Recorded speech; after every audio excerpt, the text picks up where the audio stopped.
Apa lagi yang ditunggu? Sudah tiba masanya Malaysia berhenti membawa masuk pekerja asing dari Indonesia dan mencari sumber dari negara lain. Polisi diraja Malaysia, 2 orang Indonesia terbunuh. Itu sama saja menyatakan perang. Saya kat mana ni? Saya pun tak tahu kat mana ni. Aduh yai. New Delhi, KLCC. Malaysia kini benar-benar mendapatkan karmanya, setelah terlalu meremehkan buruh asal Indonesia, yang dari dulu hingga sekarang selalu mendapatkan perlakuan diskriminasi oleh warga negara tersebut. Ratusan pekerja migran Indonesia yang dideportasi pemerintah Malaysia melalui Pelabuhan Internasional Dumai Riau mengaku diperlakukan kurang manusiawi selama berada di dalam penjara di Malaysia. Mereka tidak diperbolehkan berinteraksi termasuk mengontak keluarga dan tidak mendapat layanan kesehatan saat sakit. Bak menepuk dulan kena muka sendiri, menurut berita lokal Malaysia, kini sebanyak 400-an warga negara tetangga sedang dalam proses pengusiran oleh pihak imigrasi Amerika karena tidak adanya pemilikan dokumen yang lengkap. Some 435 Malaysians face deportation from the US after receiving their final deportation orders from the US Immigration and Customs Enforcement.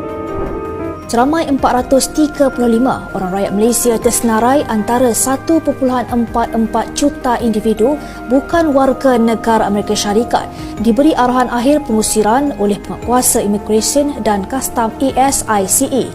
Lebih 400 rakyat Malaysia bakal dihantar pulang dari Amerika Syarikat. Tindakan imigresen tegas pentadbiran Donald Trump kembali mencetuskan kontroversi.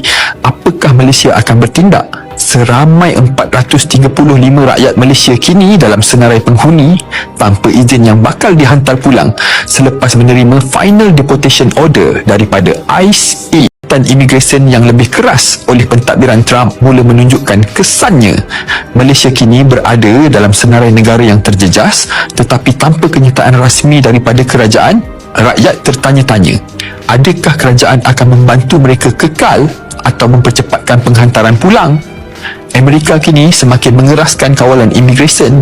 Sebab kami binatang, masa itu kita tak dengar. Kalau bukan binatang kita dengar. Ini bukan manusia, ini binatang daripada negara jiran. Lagi sekali nak hantar binatang yang cerdik sikit. Boleh? Hantar binatang yang cerdik. Sebab bagi kita di sini, semoga Pak Prabowo diyakini, betul. Semoga siapa-siapa punya bapak pun lihat perkara ini, mau tahu kamu punya negara, bagi tahu sama kamu punya kerajaan.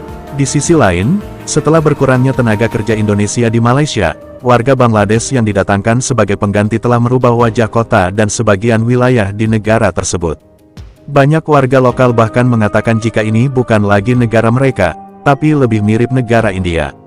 Banyaknya pedagang kaki lima dan toko-toko warga Bangladesh telah membuat resah warga lokal. Sedangkan wilayah yang dulunya banyak diduduki oleh imigran Indonesia kini tampak sepi. Tuh lihat, tidak ada seorang pun jalan. Tengok. Sepi. Tanpa TKI Indonesia, Malaysia sepi. Kepada rakyat Malaysia, semua rakyat Malaysia, saya menyeru, berhentilah pergi ke Thailand, berhenti pergi ke Thailand. Tolong penuhkan KLCC guys. Tolong penuhkan KLCC. Sebab apa guys? Tengok guys. Guys, Saruhan ada. Salman Han. Arjun Rampal. Mana lagi? Abhishek Bachchan mana? Abhishek Bachchan. Sana tu grup Abhishek Bachchan. Tolong guys.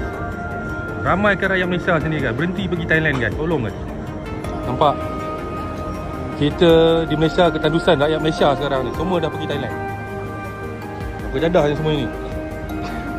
Bila ku tiada, tunaikan semua permintaan. Saya kat mana ni? Saya pun tak tahu kat mana ni. Aduh yai. New Delhi, KLCC. Bila ku tiada, tunaikan semua permintaan. Tuanku, kamu tolonglah hantarkan kepadanya Orang Malaysia sendiri, tenaga kerja dari Bangladesh ini tidak cukup ramah, kurang disiplin, komunikasinya juga tidak bagus, apalagi mereka juga mempunyai bahasa yang berbeda dari orang Malaysia yang asli. Ini bukan diskriminasi, tapi masalahnya sejak kita bagi mereka ruang dan peluang, mereka bukan sekadar menguasai sektor ekonomi, malah mereka juga telah berjaya menakluk, menawan, menjajah banyak lokasi dalam negara. Dan ini menyebabkan orang kita seperti menumpang di tanah air sendiri. Mereka ada tanah, mereka ada rumah, tapi kita berputih mata. Saya dapat lihat memang jelas, memang clear, memang diorang ni telah berjaya menakluki, menawan, memiliki banyak lokasi dalam Malaysia. Mereka menjadi raja di banyak tempat. Tahu tak Jalan Silang? Siapa yang pernah pergi ke Jalan Silang? Jalan Silang ni berhampiran dengan Pudu.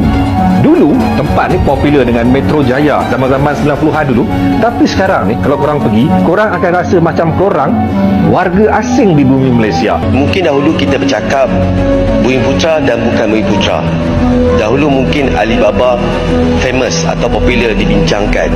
Tetapi adakah Kementerian Perhubungan sedar bahawasanya sekarang ini isunya bukan lagi Alibaba tetapi Alibangla, di mana kita bukan lagi bersaing antara sesama masyarakat Malaysia, tetapi kita bersaing dengan mereka yang bukan warga negara. Dahulunya mereka berkunjung di tempat kita hanya sebagai buruh kasar, tetapi sekarang ni mereka telah berusaha menjadi pengusaha. Selama ini kan banyak sekali pekerja domestik kita yang menjadi korban eksploitasi yang bertahun-tahun tidak dibayar, sampai 17 tahun tidak dibayar pun ada ya. Ada yang dibuang di jalan dan lain-lainnya. Nampak ni, nampak? Oh, selamba dia berniaga. Gila, penuh. Ni apa cerita ni? Selamba berniaga tepi jalan. Nampak tu? Depan KLCC guys. Apa cerita ni? Jangan membisu. Buat kerja sikit. Ni semua mengganggu keteraman awam ni, nampak? Parking tepi-tepi ni, nampak? Berniaga depan tu. Nampak ni, nampak? Oh, selamba dia berniaga. Gila, penuh. Penuh. Ni apa dia buat sini ni? Mimpi rakyat Malaysia untuk menghilangkan pekerja asing di negara itu nyatanya tak bisa diwujudkan oleh pemerintah, sebab Malaysia adalah negara yang sangat bergantung pada pekerja asing, terutama dalam sektor pertanian, konstruksi, perkilangan dan perawatan kebersihan. Lihat saja pada saat penurunan pekerja asing pada puncak ketegangan kedua negara beberapa tahun lalu, berimbas pada sektor penting di Malaysia yang terus berkembang. Jika Malaysia benar-benar menghilangkan tenaga asing, maka perekonomian negara tersebut akan anjlok. Hal itu disebabkan banyaknya sektor-sektor tertentu masih sangat bergantung pada pekerja asing. Apa pendapat Anda?